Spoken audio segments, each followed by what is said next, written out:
တီလာဆွတ်ကအဂီတထုတ်တဲ့ဆက်ကြီးလို့ဖြစ်နေတာလားဒါမှမဟုတ်ညံကြီးရှင်စီးပွားရေးသမားဖြစ်နေတာလားဂျာကအဂီတလောကရဲ့အကြီးကျယ်ဆုံးလျှို့ဝှက်ချက်တွေကတစ်ခုဖြစ်တဲ့တီလာဆွတ်ရဲ့စီးပွားရေးအင်ပါယာအကြောင်းပါရှင်နာမည်ကြီးအနုပညာရှင်တိုင်းတေဂီတာထုတ်လုပ်ရေးကုမ္ပဏီတွေရဲ့အမျက်ထုတ်တာကိုခံကြရပြီးသူတို့ရဲ့ထားရနေဆရာသွားဘွားကိုရောက်သွားတတ်ကြပါတယ်ဒါပေမဲ့တီလာဆွတ်ကတော့တခြားအနုပညာရှင်တွေလိုမဟုတ်ခဲ့ပါဘူးနော်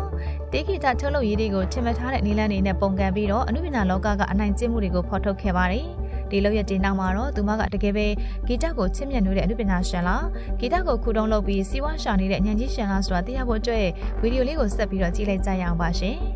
တီလာဆွတ်က Beat Machine Record နဲ့စာချုပ်ချုပ်ပြီးတော့သူမအသက်15နှစ်ကနေ25နှစ်အထိဖန်တီးခဲ့တဲ့တခြင်းမှုပိုင်ခွင့်တွေအကုန်လုံးကိုတခြားအနုပညာရှင်တွေလိုမျိုးသူမမယုံကြည်တဲ့သူတယောက်စီရောင်းချခံခဲ့ရပါတယ်။သူမအတွက်ဒါဟာစီးပွားရေးသက်မဟုတ်ပါဘူး။သူမရဲ့ဘဝတစ်လျှောက်လုံးအလုပ်ကိုရန်သူကပိုင်သွားတာပါပဲ။ဒါကြောင့်သူမက David နဲ့ Glaret လိုမျိုးပုံရိပ်မျိုးဖန်တီးပြီးတော့ဂီတလုပ်ငန်းကြီးကိုတိုက်ခိုက်တဲ့ငယ်ရွယ်တဲ့အမျိုးသမီးအနုပညာရှင်အဖြစ်ရပ်တည်ခဲ့ပါတယ်။ဒီနေရာမှာသူမပြောတာမှန်ကန်တဲ့အချက်တွေအများကြီးရှိပါတယ်ရှင်။အတန်သွင်းကုမ္ပဏီတွေဟာလူငယ်အနုပညာရှင်တွေကိုမတရားစာချုပ်ချုပ်ဆိုပြီးတော့အမျက်ထုတ်နေတဲ့ဆိုတဲ့ပြဿနာကိုသူမကရှင်းရှင်းလင်းလင်းဖော်ထုတ်ခဲ့ပါတယ်။အနုပညာရှင်အများစုကသူတို့ရဲ့အလုပ်တွေကိုမပိုင်ဆိုင်ကြဘူးဆိုတာကိုလူသိရှင်ကြားဖြစ်စေခဲ့ပါတယ်။ဒါပေမဲ့အဲ့ဒီနောက်မှာသူမလုပ်ခဲ့တာတွေကတကယ်ကိုညံကြီးရှင်ဆန်နေပါတယ်။ကျမပထမတစ်ချိန်တုန်းကဖန်တီးခဲ့တယ်ဆိုရင်အခုလည်းပြန်ဖန်တီးနိုင်မယ်လို့ပဲတွေးလိုက်ပါတယ်လို့ပြောပြီးတော့သူမရဲ့ album အဟောင်းတွေကို Dela version အနေနဲ့ပြန်လည်အတန်သွင်းပြီးတော့ထပ်ထုတ်ခဲ့ပါတယ်။ပရိသတ်တွေက Dela version တွေကိုဝယ်ယူပြီးတော့ streaming ပြန်လုပ်ကြပြီးတော့သူမကိုထောက်ခံခဲ့ကြတဲ့ပြင်မတရားမှုကိုတိုက်ခိုက်တဲ့လှုပ်ရှားမှုရဲ့တစ်စိတ်တစ်ပိုင်းဖြစ်လာခဲ့ကြပါတယ်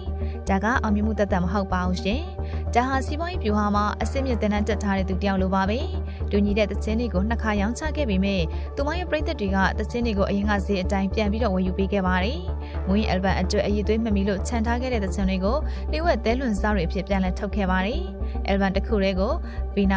limited edition စတဲ့ပုံစံအမျိုးမျိုးထုတ်လုပ်ပြီးတော့ပရိသတ်တွေအားလုံးကိုဝယ်ယူစေဖို့အတွက်လှုံ့ဆော်ခဲ့ပါတယ်။သူမရဲ့ဖျော်ဖြေပွဲလက်မှတ်ကျွေးဈေးကြီးလွန်းလို့မတက်ရောက်နိုင်တဲ့သူတွေအတွက်တူညီတဲ့ရှိုးပွဲကိုရုပ်ရှင်အဖြစ်ပြန်ရောင်းချပြီးတော့ဝင်ငွေစံချိန်တွေထပ်ပြီးတော့ချိုးခဲ့ပါတယ်။သူမကဂီတလုပ်ငန်းရဲ့အမြတ်ထုတ်မှုကိုဝေဖန်နေရင်တစ်ချိန်တည်းမှာပဲဖျော်ဖြေလောကရဲ့အရေးရှင်ဆန်တဲ့လုပ်ငန်းတွေကတစ်ခုကိုအပြည့်အထန်လုပ်ကိုင်ခဲ့ပါတယ်။ဒီလိုမျိုးလုပ်ကိုင်ရင်သူမကနောက်ပိုင်းမှာတော့တေဂီတာကိုချစ်လို့လုပ်နေတာလားစီးပွားရေးအတွက်လုပ်နေတာလားလို့စဉ်းစားစရာဖြစ်လာပါတယ်။သူမကဘယ်လိုလူမျိုးလဲဆိုတာစမပြောသေးခင်မှာအခုလိုမျိုးအကြောင်းအရာတွေကိုတင်ဆက်ပေးနေတယ်။ကျမတို့ interest knowledge page လေးကို like and follow လေးလုပ်ထားပြီးဖို့တော့လိုအပ်ပါလိမ့်မယ်။ဒီလာစစ်တာဂီတလုပ်ငန်းရဲ့ပြဿနာတွေကိုဖော်ထုတ်ခဲ့တဲ့သူရဲ့ကောင်းလား။ဒါမှမဟုတ်ဒီဆက်ကြီးကိုသူ့အတွက်အလုံးလုံးအောင်ဆွမ်းဆောင်နိုင်ခဲ့တဲ့ညဉ့်ကြီးရှင်စီးပွားရေးသမားလား။အဖေကဒီလိုဖြစ်ပါလိမ့်မယ်ရှင်။ဒီလာစစ်ကဒီစနစ်ကိုမပြောင်းလဲခဲ့ပါဘူး။သူမကစနစ်ရဲ့အောင်မြင်ဆုံးထုတ်ကုန်ဖြစ်လာပြီးနောက်ဆုံးမှာတော့သူမကိုယ်တိုင်တေဂီတာထုတ်တဲ့ဆက်ကြီးဖြစ်လာခဲ့ပါတယ်။သူမရဲ့ဇလန်းကကျမတို့ကိုပြသနေတာကတော့ဂီတလုပ်ငန်းဟာပရိသတ်တွေကိုအမျက်အစွန်းအများဆုံးရအောင်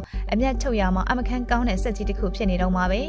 တခုတည်းသောကွာခြားချက်ကတော့အခုဆက်ကြီးကိုအနုပညာရှင်တွေကမောင်းနေကြတော့မှာပဲ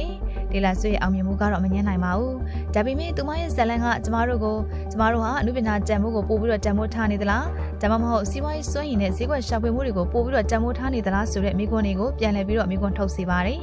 ကပရိသတ်ကြီးတို့ရောတေလာဆွေရဲ့လွှတ်ရည်အပေါ်မှာဘယ်လိုများမြင်လဲဆိုတာမှတ်ချက်လေးတွေရေးပေးခဲ့ပါအောင်နော်နောက်ထပ်ဗီဒီယိုမှာပြန်လည်ဆုံတွေ့ကြပါမယ်ရှင်